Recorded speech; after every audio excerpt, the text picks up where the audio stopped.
this video you'll be learning how to use magic in 9th Age fantasy battles, and for that I'm gonna play a little duel between an Exalted Herald that you can see on this page.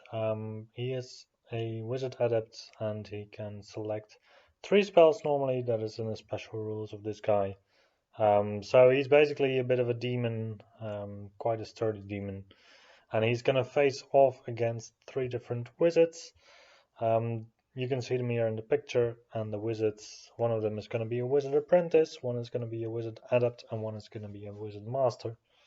I will talk a little bit through the spells here and what it means to be an adept, apprentice, or a master. So if you're a wizard apprentice, you can only take the first spell of the lore that you select before the game. Normally you already write down in your army list which lore that you will be playing. So in this case, they're all playing Pyromancy. My wizard apprentice, he can only take the first spell of the lore or the army specific spell, which is called the hereditary spell. So in this case, he's just taking Fireball. The adept can take either number 1, number 2, number 3, or number 4. And he can take 2 spells in total instead of the only 1 for the wizard apprentice. So in this case, we're going to take Fireball and Pyroclastic Flow. And we have 1 Wizard Master. The Wizard Master can take 4 spells, and he can select from the full list of the magic lore he selected. And he can also still just select Hereditary if he wants to. So in this case, the Wizard Master is going to select Fireball, Cascading Fire, Pyroclastic Flow, and Enveloping Embers. So in 9th Age you will have 8 different cards that indicate how strong the magic is on the turn that you play. There's 6 turns in the game, so at the end of the game you will have 2 of these cards left over, but this is to randomize the magic flow a bit. Each of these cards states how many magic dice you're going to get and how many Veil tokens. In this view you can see the top row designates the magic dice and the bottom row designates the Veil tokens. A wizard adept channels 1 Veil token, which means that he also generates 1. A wizard master generates another 1. So in total, with the 5 Veil tokens from the card, we get 7 Veil tokens. And then you can convert them into magic dice 3 to 1. So these 7 tokens, they will give us 2 extra dice and 1 leftover Veil token that I place next to the card. The opponent player is allowed to use as many dice as shown on the card as dispel dice, so the 5 dice that the casting player got, the dispelling, or the opponent also gets as dispel dice. In order to try and cast a spell, you have to beat the casting value on the card. We are now trying to cast Pyroclastic Flow, which has a casting value of, I believe, 10 plus. We roll 4 dice at it and we get 17. If the dispelling player equals or beats the roll for the dispel, the spell is actually dispelled and the spell doesn't continue. In this case, we do manage to cast it. It causes 2d6 strength 4 hits on the target. So we roll the 2d6 and we get 10 hits, resulting in just only 1 wound with the 5 up to wound. You can find this back also in the video I did about how to play 9th Age in less than 30 minutes. With the remainder of the power dice, we're still allowed to cast more spells. Normally you can only cast each spell once, and we are now using 2 dice to cast a Fireball. It needs a 4 plus, we only managed to get a 2. There is a special clause in the magic section that if you don't meet the casting value and you use 2 or more dice, then you can take back any ones that you rolled. And they will become once again power dice or dispel dice. We do try it again, and we do manage to get the Fireball through. As you cast the spell, you are also allowed to cast the attribute spell, and for Fireball this is Blaze, which is another strength 5 hit. Then we still get to cast a spell with the Wizard Master, so he still tries to also cast a Fireball. Fireball is quite a unique spell in this regard, because in the description it says you can repeat it. Normally you can only cast a single spell once per game turn, even if multiple wizards know it. With Fireball, however, you can cast it as many times as you want, as long as your wizards know the spell. So you could see before that I rolled a 3 on the casting roll with the Wizard Master. It might have been a bit quick, but the casting value of Fireball is 4+. However, Wizard Masters always get a +1 to cast. So the 3 that I rolled actually for the casting value was high enough to get to a 4. And then on this 4, you manage to reach the casting value of the spell. We go now to the turn of the Exalted Herald.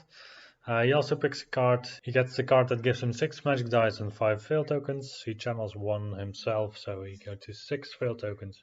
You can trade these 3 to 1 again to get 2 extra power dice, so you end up with 8 power dice. He tried to cast Pentagram of Pain, however this got dispelled by the opponent. Now he's going to try and cast Hellfire. He needs a 6+ for this, because he's just a Wizard Adept, so doesn't get a +1 to cast. And this is the hereditary spell of the Wise of the Dark Gods. He also rolls a double 1. In this case he can take back the dice again because he can fizzle the dice, as we say. Then he has 6 dice left. For a casting attempt you're only ever allowed to use 5 dice. However, for a dispel attempt you can take as many dice as you like.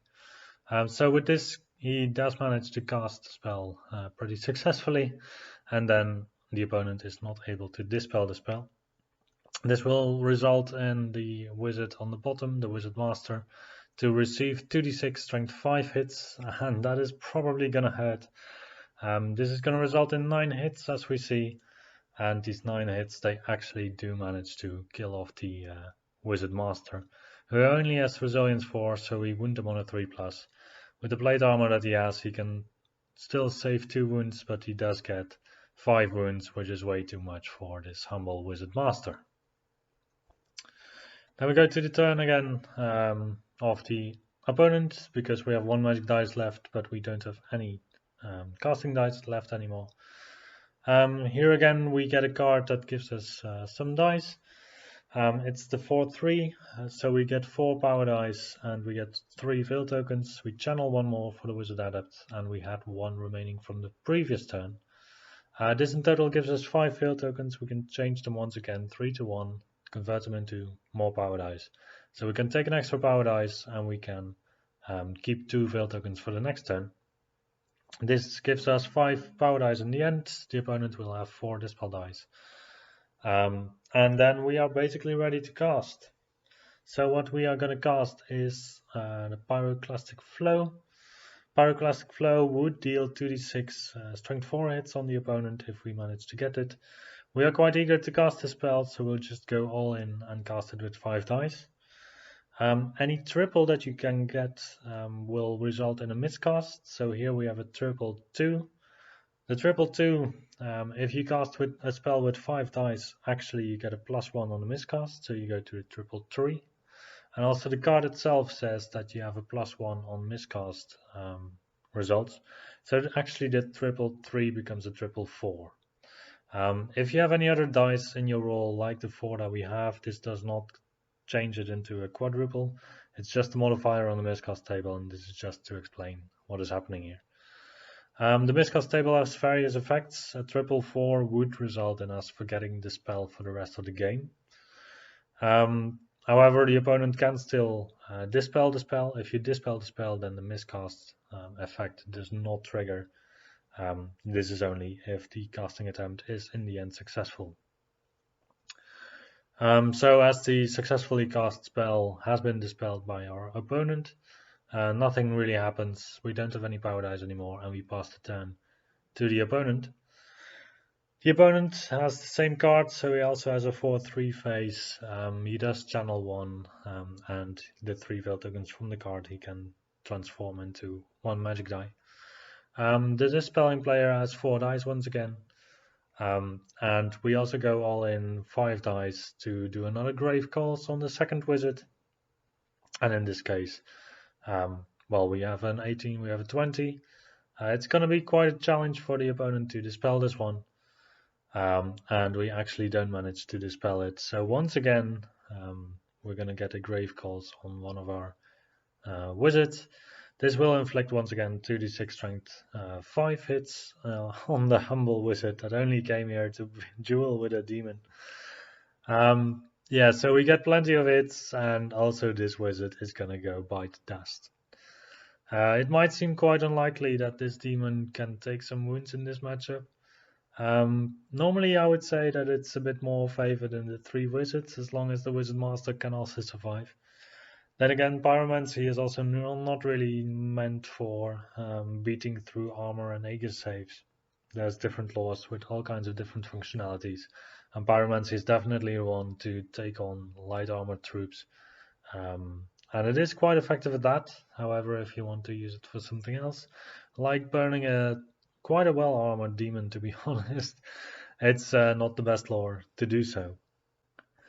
With that, I think we can conclude that the last wizard apprentice will just flee away from the big demon and call it a day. This has been an introduction to magic for the 9th age. There's all kinds of different spells, and it's also mostly also buff spells and not only damage spells. However, these descriptions are quite easy to learn by yourself from the rulebook, so I won't spend too much time on those. Good luck with the magic in your games, and I will see you the next time.